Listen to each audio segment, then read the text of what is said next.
People just going about their normal business, just travelling on a tube, going to work. Black smoke was filling up into the carriages. I kept saying, when are they coming? When are they coming? I think, George, this could be it, mate. On Thursday, July the 7th, 2005, 4 bombs exploded in central London. In just 1 hour, 52 people were murdered and nearly 800 injured in an atrocity that stunned the world.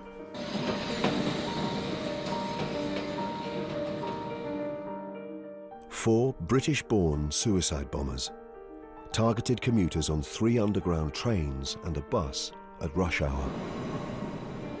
It was the deadliest attack on London since the Blitz. On the anniversary of the 7/7 bombings, victims, survivors and rescuers describe the events of that morning and remember the hour that shook Britain. What brought about the loss of 52 lives in London? 10 years on, where are we? Where are we 10 years on?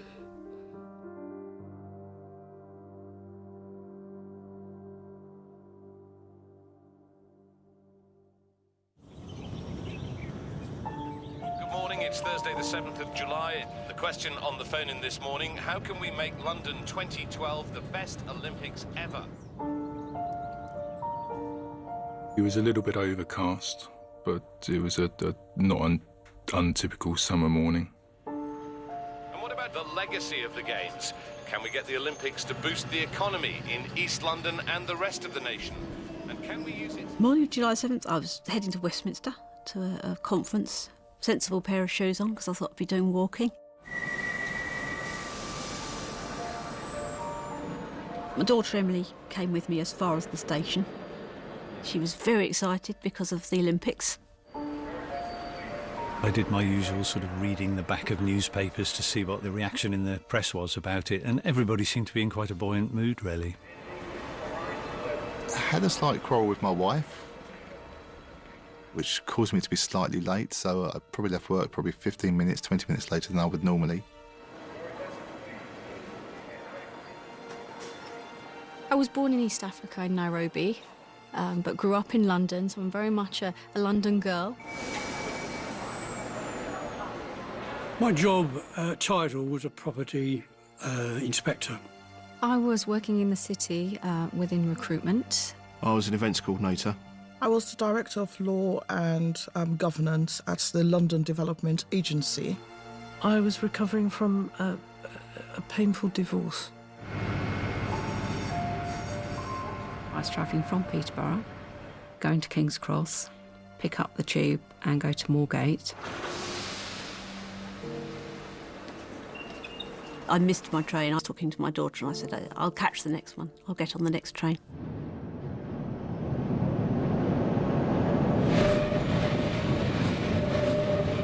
I was running late. I heard the train come in, so I knew if I went to the front of the train and then worked my way back, I might find somewhere to get on. It's a weekday, it's rush hour. The carriages are packed. I'm not very big, but I can hardly move my arms.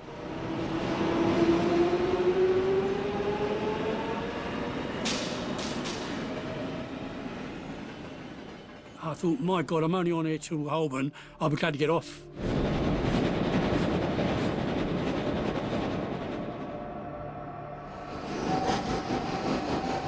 I'd been with London Transport for 34 years and a driver probably for 31. Well, I was based at Edgware Road. Normal routine is come in, have a cup of tea, check all the notices, make sure that I know what's going on.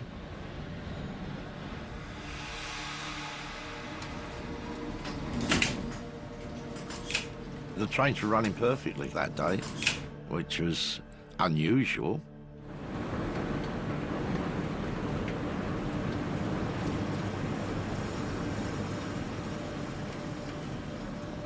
King's Cross is always packed. It's one of the main terminals where people obviously changing lines. That morning, I travelled down with two friends. I got on the train at King's Cross to go to Paddington, and they got on the train to go on the Piccadilly line. Doors opened, and I thought, right, here they come. And they did. A lot of people forced their way on. They really rammed in.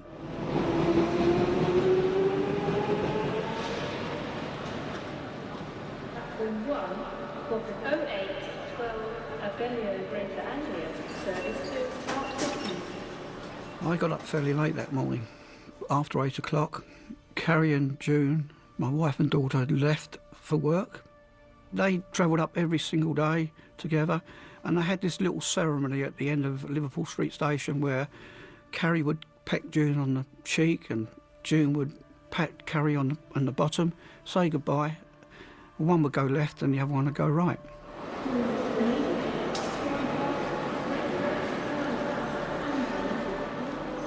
I was changing at Liverpool Street to pick up the Circle line. Normally I would go to the back of the train because that's the exit to Tower Hill where I worked at the time. This is about 9:15. Because the train was already on the platform, I actually ran for it and got onto the first carriage.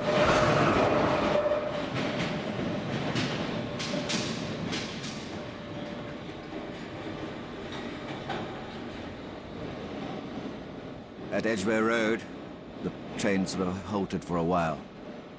I was 4 stops away from High Street Kensington and my work, and it was about 10 to 9, certainly. Then the doors closed, and we moved into the tunnel.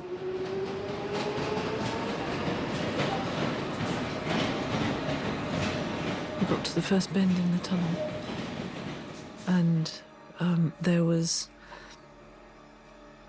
a sound like a firework. Like a sort of balloon going off. A sort of high-pitched crack. Pop!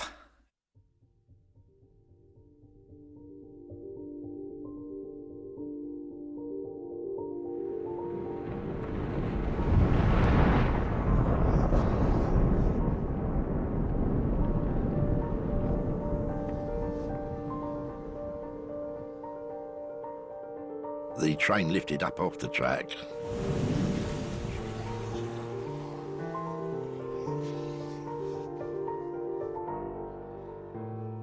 The air was full of tiny shards of glass, and they glittered. Simultaneously, 5 miles east, there's a second explosion at Aldgate.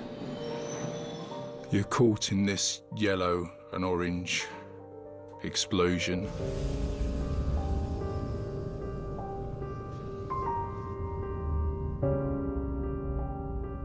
It was so quick, there was no time to blink.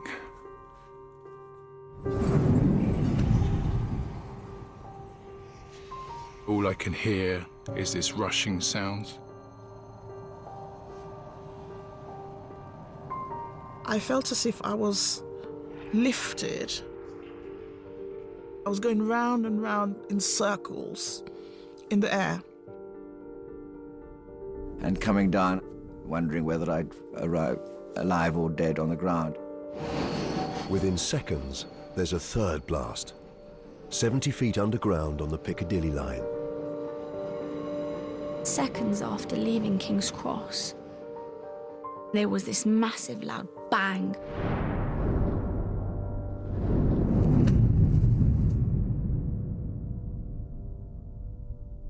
Within milliseconds, it went from the lighted carriage to pitch black.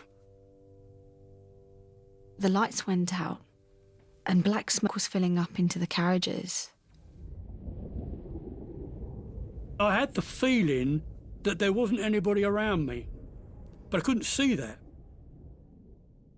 You couldn't see anything. I couldn't see my hands. I couldn't see anybody else. I thought our tube has hit something or has has verged off tracks. It must have been just seconds, fractions of seconds, but I kept saying, what is this? What is this? What is this? It's a bomb. This isn't good.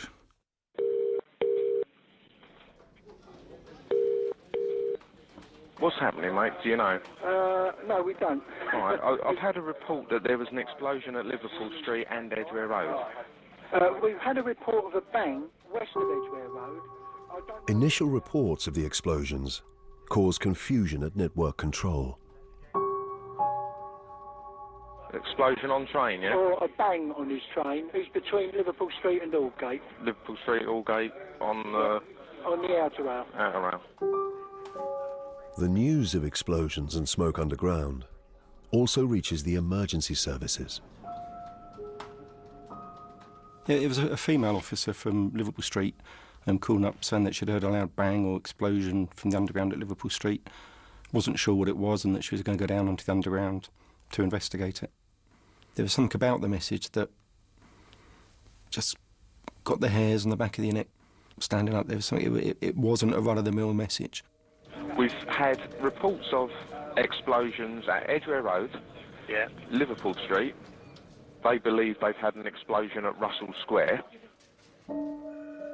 With 3 sections of the underground system simultaneously losing power, network controllers suspect an electrical fault has caused a power surge. I had no idea what had gone wrong. My thoughts were, as the train was passing me, that somehow we'd hit each other. The traction current, the electricity had all gone off, and I was sitting there in the dark for a couple of seconds, a couple of moments, and all of a sudden there was these screams. I knew something but terrible had happened from just those screams. There was an arm on my left leg, which I remember removing from my left leg. And I remember feeling at the time that that was an inert, that arm, and that belonged to a dead person. I can't get into the bomb compartment because of this chap with a damaged leg that was blocking the way. I could see into it. It looked a mess. That is the only word to describe it, a mess.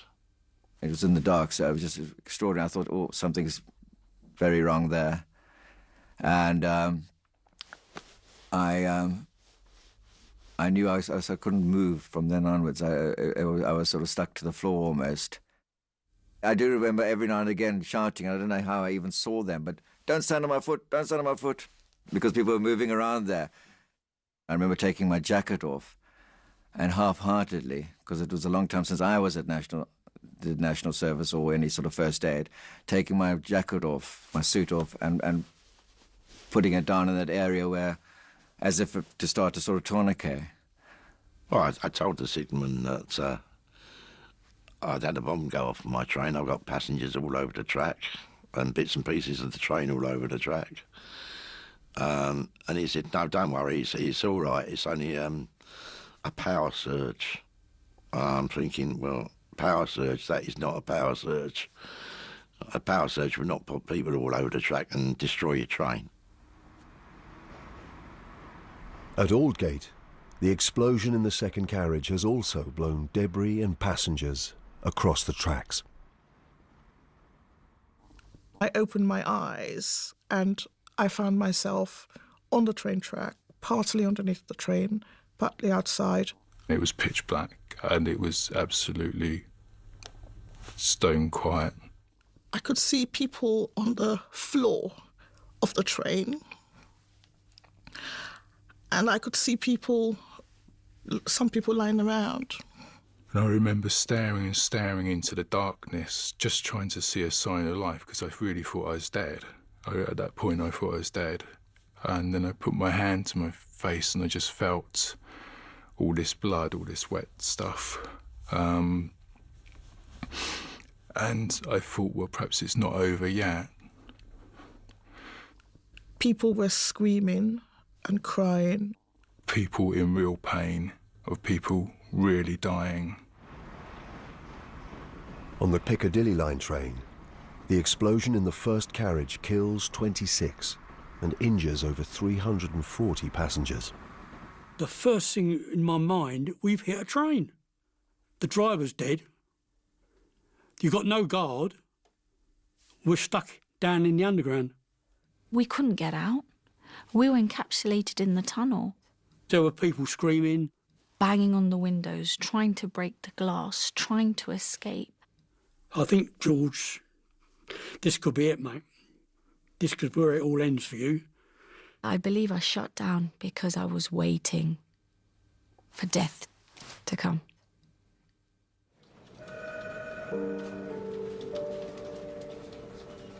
We're trying to establish what all lines have got and what they're doing as we speak. That's all I've got. At Network Centre, controllers still think they're dealing with power surges and a derailment at Edgware Road. The air was full of this gritty soot, which was very greasy. You feel like you're the captain of a ship. Those passengers have put their lives in your hands. I thought if I can just breathe, then I can deal with everything else. I just need to breathe. I had to find another way to get them out, and get them out quickly. The driver's voice came over the intercom. Anyone that was in the front two carriages who could walk, please make their way to the front carriage, and I will get you off the train at the front of the train and send you back to Edgware Road. Ray got the door open, and he said, "The door's open. There's a way out." I warned them that they would have to just step over people's bodies and bits and pieces of the train. There was a woman in front of me. We got to the second carriage and the doors were not there. And she turned and looked in, and her face just sort of screwed up and crumpled, and she began to cry. And I didn't really think. I turned and looked in to the carriage where the bomb had gone off, and I looked and I thought, that's a bomb. That's bomb damage. And then I felt my face do the same, and I began to cry. I stayed on the train. You can't leave people that need help.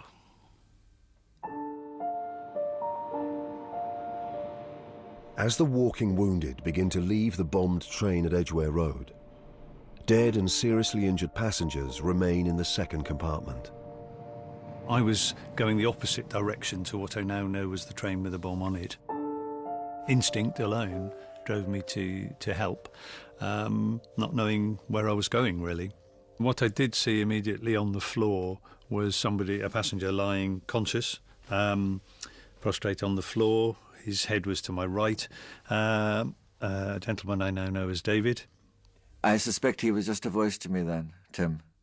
I told him my name was Tim and I had some first aid skills. Could I check his injuries? And he said, of course.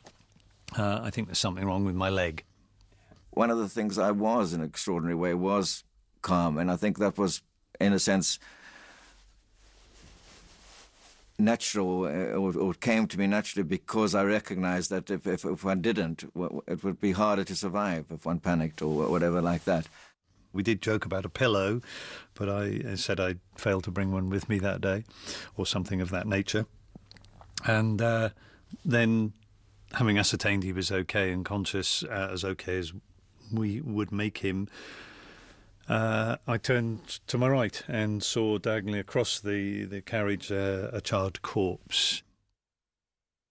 I can't recall having any other thoughts about that at that time, because I didn't, and also because I was then distracted slightly back towards my, still diagonally, but slightly left of the corpse, was then this other figure half in and half out of the carriage.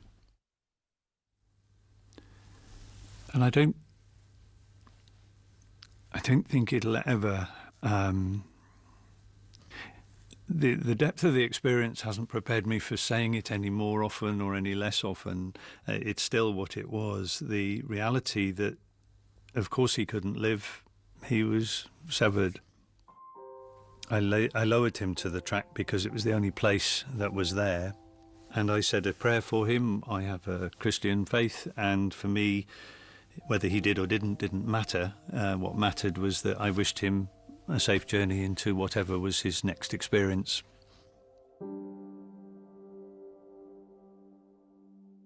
Are you actually at Aldgate, yeah? Oh, yeah, sorry. I'm the supervisor of Aldgate. We've just had a big explosion. Eyewitness reports from underground staff start to give controllers a clearer picture of the destruction underground. There appears to be something ahead of the train in the track. We've evacuated.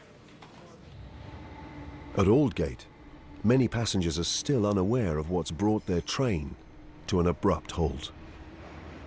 We didn't realise anything particularly serious had happened to begin with. People were muttering and tutting and fretting about not getting to work. Because I didn't realise that there'd been an explosion, I thought I was still at home in bed having this horrible dream. And I thought, I've got to wake up. And then I heard people shouting, oh, we need doctors, we need nurses. And I thought, oh, well, obviously something more serious has happened here. So I got my warrant card out and I said, I'm a police officer, let me through. I come to, but I think I'm in the dream because it's very quiet. I can't hear anything. And it's very dark. I can't move. And I thought, well, it's not a collision. We've not had a collision. If we'd had a collision, it would have been crushed. It wasn't a crush. It was like a disembowelment. The train was disemboweled. I had been blown backwards onto the seats, and then whatever it was that was pinning me down had fallen onto my arm. And I looked at her and I thought, well, shall I move that metal? I better not, because if I move it and she starts to bleed from the arm, I'm not going to be able to do anything to staunch the bleeding. And then in this dream, this voice comes and says, what's your name? I said, don't worry, help will come. I'm a police officer, help will come, you'll be all right. I was making a lot of noise and probably swearing quite badly, trying to get this thing off my arm. Well, she was dirty, very dirty, and as I say, debris on her. But she could breathe. And she could shout. We've had 3 explosions as far as I'm aware. Yeah. I've had an explosion at Edgware Road. Yeah. I've had an explosion at Russell Square, I think. Yeah. An explosion at Liverpool Street. Yeah. There are definitely walking injured. Yeah. There are possibly fatalities. On the Piccadilly line, survivors are trapped 70 feet underground in total darkness. I felt unprepared, definitely. Something diabolical had happened, but I couldn't see anything. I'm a Muslim, so Islam is my religion. So I was praying inside of me, praying that I want us to get out alive. A guy with a very commanding voice said, all of those that can, when I say I want you to make your way to the driver's cab. My heart probably started again. Whatever's gone on here, somebody's got a hold of it, and there's a very good chance you're going to get out. And I can't explain the euphoria that gave. It looks like all lines are having problems and people are self-detraining. 3 separate incidents? 3, yeah. Network controllers shut down the underground and begin the evacuation of 200,000 passengers from 500 trains. Code Amber, the whole network. We're going to stop the whole network. All right, darling, we can do it now. No, Code Amber, get them into station and then stand by. Because we're slightly closer, I guess, to Aldgate, they asked us to walk back past the train. I followed a couple of people who jumped off the train, so I jumped off myself. For a lot of people, they didn't know what they were going to see. They didn't even know there'd been a bomb. It wasn't until we actually got round the corner we actually started to see debris on the line. There was bodies on the track, there was debris on the track. People with clothes blown off, their bodies greyed. People started to walk along rail tracks, and it was like a convoy of people walking past my window. I remember looking at the blown out doors and I could see a lady kneeling in there holding someone's hand. My first aid was pitiful, really. There wasn't a great deal I could do apart from try to stop the bleeding. I'd never seen such a forlorn, desperate look before. I thought, surely help will be here soon. I thought of my son Lewis, who was 5 at the time. I thought of my mother, and I thought of the Olympics. I thought that I'd worked so hard for the Olympics, and I needed to see it through. And I didn't want to die, so I thought, if there's a disaster, they try to save people who are alive first before they go to the dead, and rightly so. So I need to do something for them to know that I was alive. I could vaguely sort of hear someone screaming for help, so I think that sort of enticed me to go over there. So obviously, you know, someone was calling for help. I tried to stand up with one foot, and I tried to hold part of the door with the other that was stuck to my leg. And I noticed that my left foot was twisted back. But I managed to lean on the train, standing with one foot, one hand on the door. And I used my left hand to wave to say, I'm alive, help me, I don't want to die. No one was with her, so I started to walk down to try and assist. He came and he sat down and held my hand because I was very cold. My clothes was burned. She was wedged between the rails, complaining of severe back pain, saying she couldn't move, and really just saying she was dying. I just felt cold, and I felt thirsty. I just took my jacket off because she was saying she was feeling very cold, put my jacket over her and sat down next to her, was holding her hand, and just kept talking to her. I was sort of in and out of consciousness, but I remember him asking me questions about, was I married, where I worked, did I have children, which I sort of answered, but then he kept asking me the same thing again. And I said to him, why do you keep asking me the same questions over and over again? I kept saying to Thelma, you know, the emergency services are going to turn up shortly, they're going to be with us, you're going to be out of here shortly. And I kept saying, when are they coming, when are they coming? And he kept saying they'll be here soon. Breaking news we're getting from the PA Newswire that there's been reports of an explosion outside Liverpool Street Station. That, of course, in the East End of London. They weren't certain whether it was a power surge or an explosion. Well, knowing that Carrie would have probably been going through that way around about that time, I thought, well, she's going to be late for work. Her day is going to be disrupted. There was no doors on the carriage. It had been blown out. I thought, I've got to try and do something here. I called Carrie's mobile. I couldn't get any answer. She was laying horizontal across two passengers that were still conscious. I explained to them that I didn't want to move the young lady at the time because of the injuries that she had or could have. I just thought at the time that on the underground, no signal, have to wait until they got off. She seemed relatively peaceful. Every now and again, she would try to communicate to me. And I would just do my best to keep her calm and tell her that everything was okay and that we'd be out of here soon and that the emergency services are on their way. We've desperate shouts from both ends at Aldgate and Praed Street and Edgware Road. They're still desperately waiting for emergency services. We've got 2 major incidents. Yeah, the emergency services have declared they're on their way down there. As the walking wounded emerge from underground, the emergency services start to reach casualties still on board the 3 bombed trains. As we came past Aldgate, I could see smoke coming out the station, people coming out the station with blackened faces and of us walking wounded. The level of what seemed panic on people's faces and upset, there was clearly something more significant than just a little bit of smoke in the tunnel. There was a smell in the air. It was a chemically smell. It was burnt electrical smell, a coppery taste to it. This must be an explosion.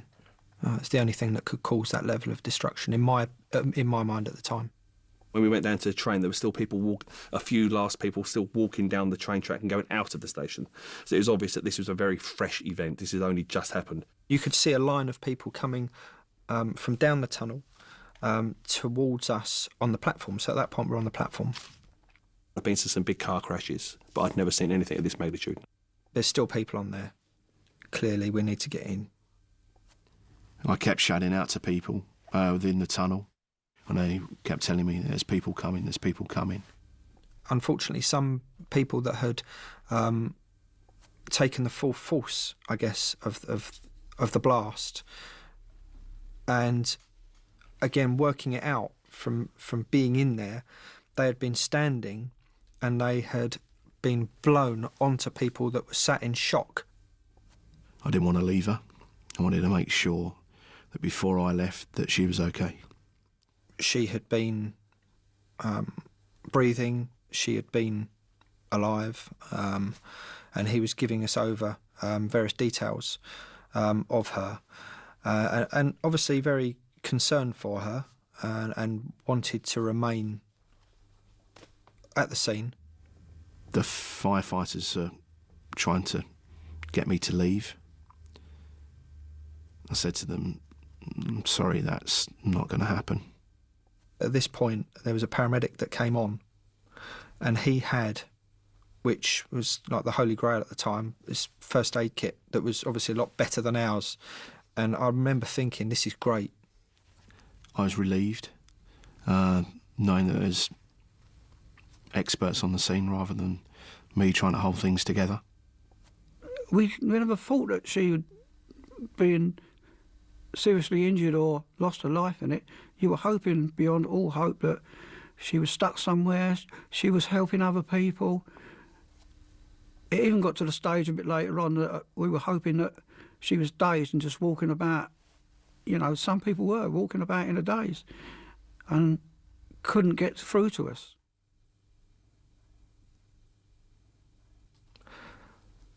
I think doing the job that we do, you always think that you can do anything and help everyone.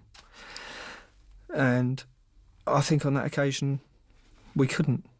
And I remember standing there thinking, no, that can't be right. I've just been down here for half an hour, doing my best to look after this young lady.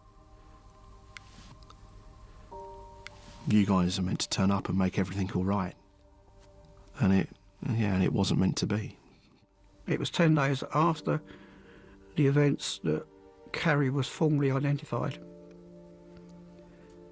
We had a visit from scenes of crime officers, and they took dental records, they took fingerprints, and they took DNA. And it wasn't, as I say, until the 10th day that Carrie was formally identified.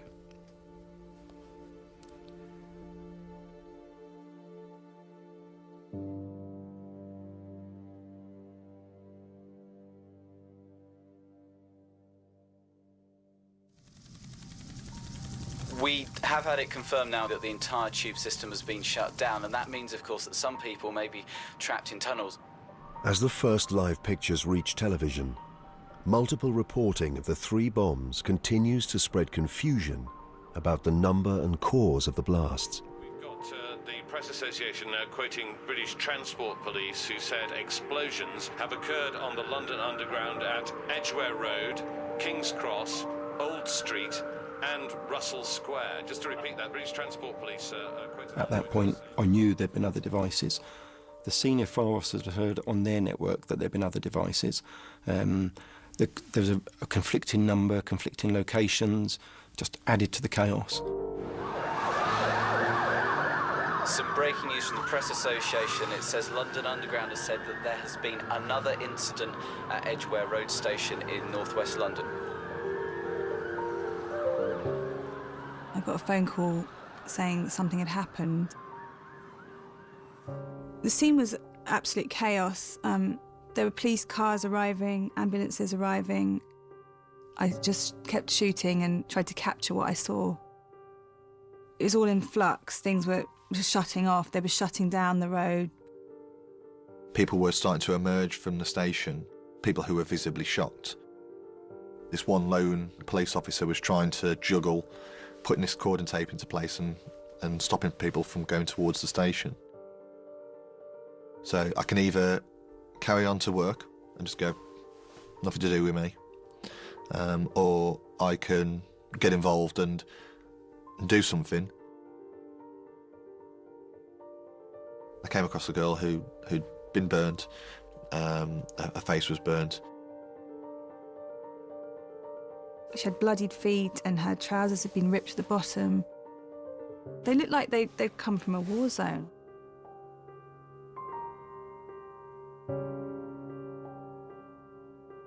As we ran across that road, the only noise I could hear was the shutters of the cameras going off as we ran towards them. You didn't know what was underneath the mask.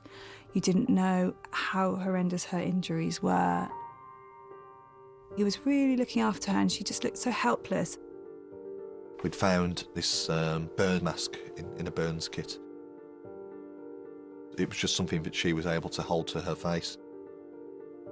It was a mixture of horror and humanity. That's what I think the image is interesting, the image, is that there's a mixture of horror and humanity. I said to Davinia at the time, I think you're going to be in the newspapers tonight.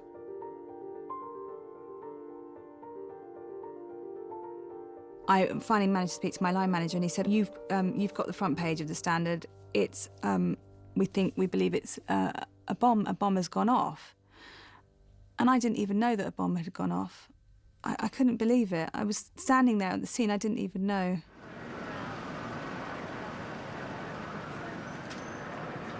With the emergency services responding to reports of multiple explosions underground, there is a growing fear that there may be more to come. There's myself, paramedic, 2 or 3 firefighters, other firefighter comes up, stops us and tells us they believe the scene to be safe, they don't believe there's any more explosives. Obviously takes us back a bit because that's the first time I've heard anything about explosives. I remember coming to and I couldn't move my left arm, and I think it was a slight setting on of panic. I just remember looking at her injury and just thinking that just must be just phenomenally painful.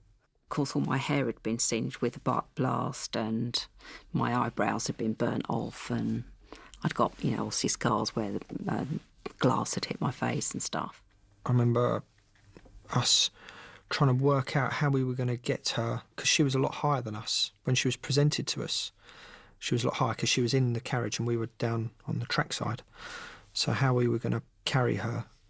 The more senior firefighter appears outside the window, blows his whistle, firefighters themselves look up and look across at him. And he's like, we want everyone out the train. We believe there's a secondary device on board. Oh.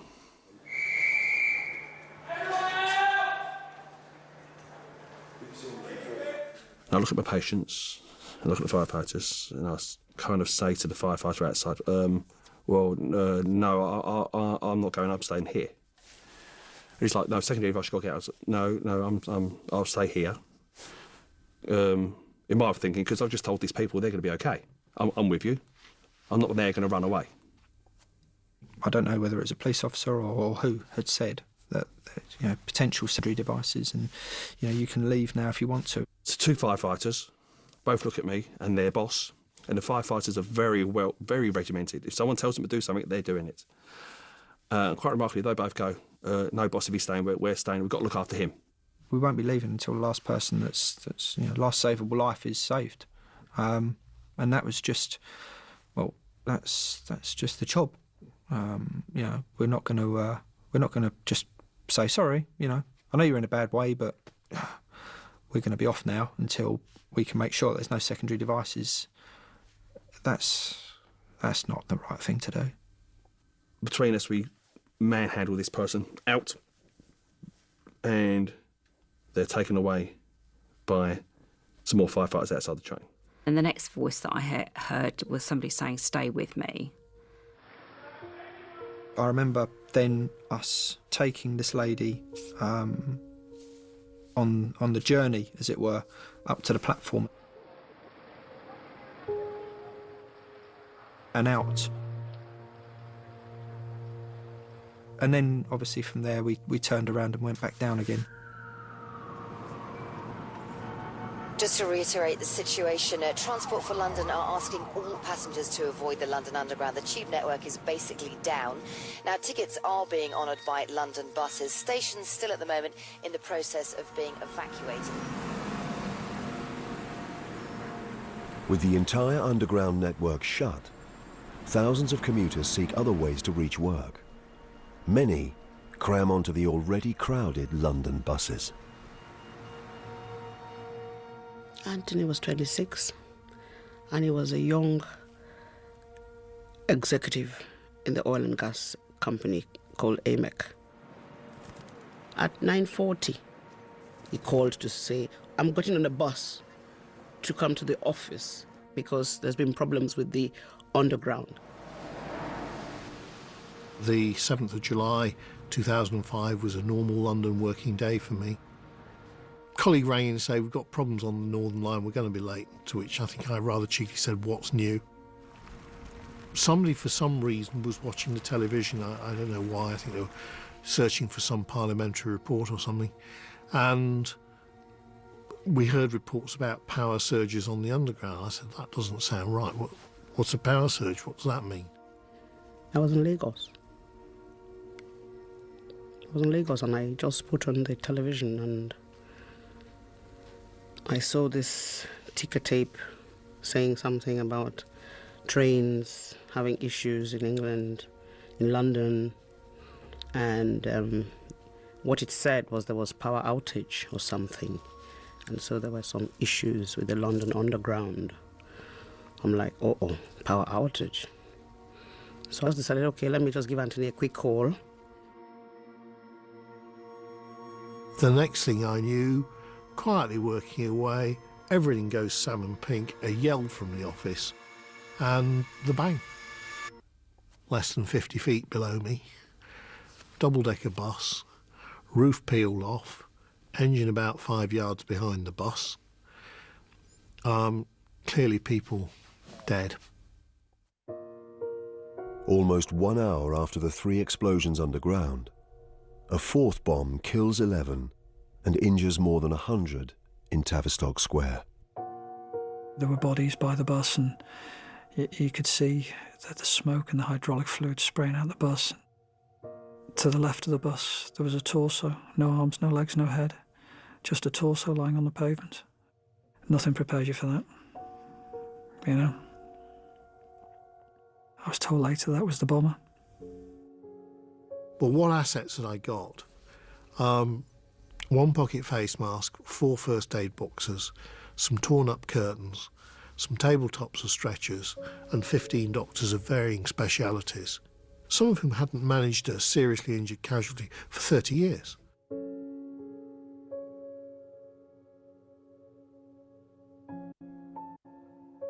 Doctors and specialists were coming out of the British Medical Council by this stage to help, and thank God they were there. I said to them, right, folks, this is a major incident. This is do the most for the most. You need to understand that we will take some casualties, but if we don't accept that we'll take some casualties, we'll take far more casualties in numbers than we need to. There was dead people hanging out the bus. There was dead people in the bus, you could see them quite clearly, but there was also live people in the bus and they needed help immediately. First thing to do was make sure that with all those who were on the ground, the priorities 1s and 2s, that there was somebody with them. We corralled the walking wounded, the 3s, into the old members' dining room, and I put somebody with them. And we called and called and called, and it wasn't answering. But it was on.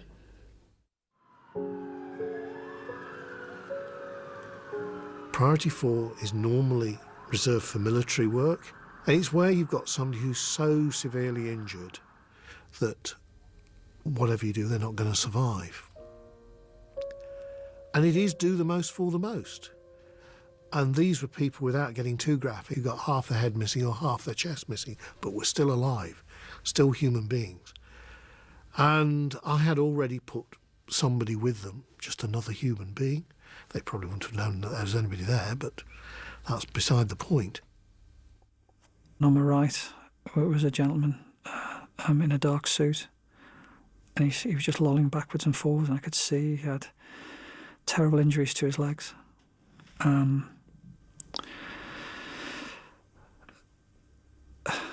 He was alive, you know, and I was looking at him straight into his eyes, saying, "Stay with me." He was looking straight into my eyes, you know. He looked. The poor man was terrible. You see, he was in agony and terribly injured. And the firefighter managed to free him from the wreckage. And I think a trestle table had been brought out from the British Medical Council. And he was loaded onto that. And as he was lifted, I could see his leg was gone, you know, his leg was severed. Unfortunately, it was just a crime scene now. There was no one left we could help. We actually managed to get people, apart from the 2 who died, every single person who entered BMA House left in better physiological state than they arrived, which, considering we created it from scratch, is a heck of a tribute to the team. I wouldn't put it down to me. They did the work. I challenge anyone to justify to me how waking up in the morning and sitting amongst decent, ordinary people and murdering them can ever be acceptable. You know, that's shameful, shameful. A wonderful young man with a big heart, a loving boy.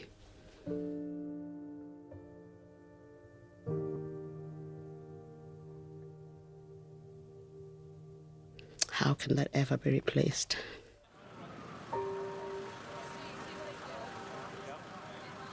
As the first of the fatalities are brought to the surface at Russell Square, some of those closest to the explosion finally become aware of the carnage they've escaped.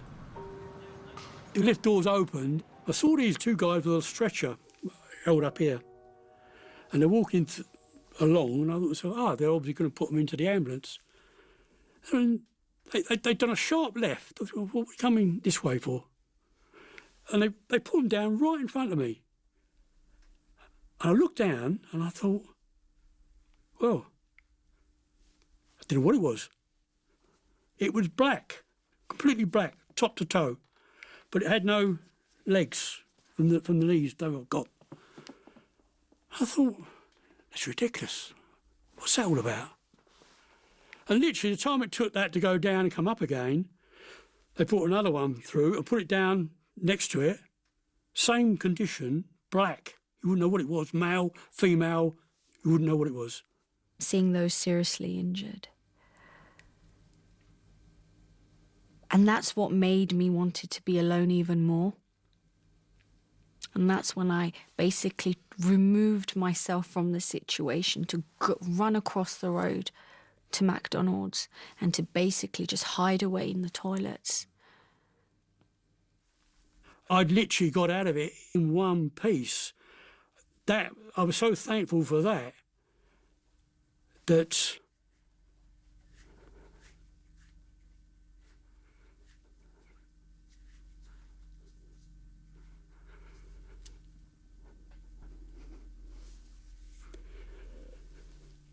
Yeah, it's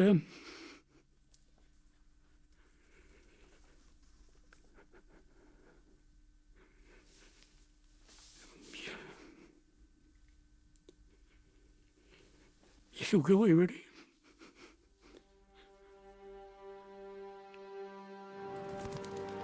The blast in Tavistock Square confirms that London has been the target of a coordinated terrorist attack. There is no doubt that this is an attack involving explosives. What's happened with the bus here? What's your understanding what happened? The bus is a bomb that has gone off in the back of the upper part of a bus, so that's all I'm going to say at the moment. There's some suggestion it could have been a suicide bomber? There's no reason to suggest that, there's no reason to deny that. It's just, you know, there is not enough information at this stage to make that a fact.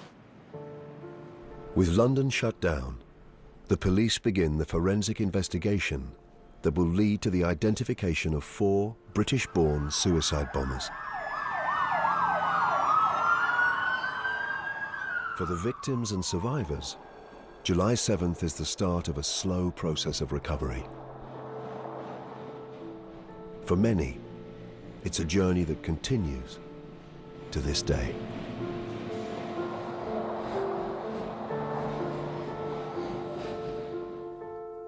They did a very good job on amputating my leg. It wasn't a guillotine, as it were, in the carriage. They amputated it above the knee in the hospital. And I came to a few days later in intensive care, discovering all this. I was in a coma for a while. They told me that the injury to my left leg was so severe that they had to amputate. I was about 3 feet away from the bomber, and they said to me that if I'd have been a foot closer, then I wouldn't have made it. So I'm quite lucky, really. My mother always says to me, falling down is not the problem, it's failure to get up is the problem. You know. We accept now that Carrie will never be coming back. She's always with us. They can't take the fantastic time away from us that we had with Carrie. And that's the way I think I want to always remember Carrie. Very happy, smiling, very intelligent lady. I mean, the average age, so I found out later, of those that were killed was sort of 26.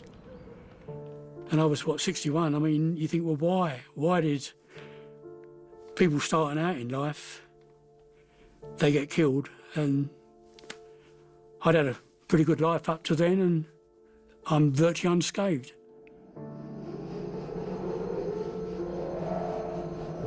Some of the people who suffer most are people who weren't really outwardly injured. They didn't have any sort of scars to sort of prove that they were there almost, because they saw, what must have been terrible, whereas I experienced it and then just stayed alive with their help.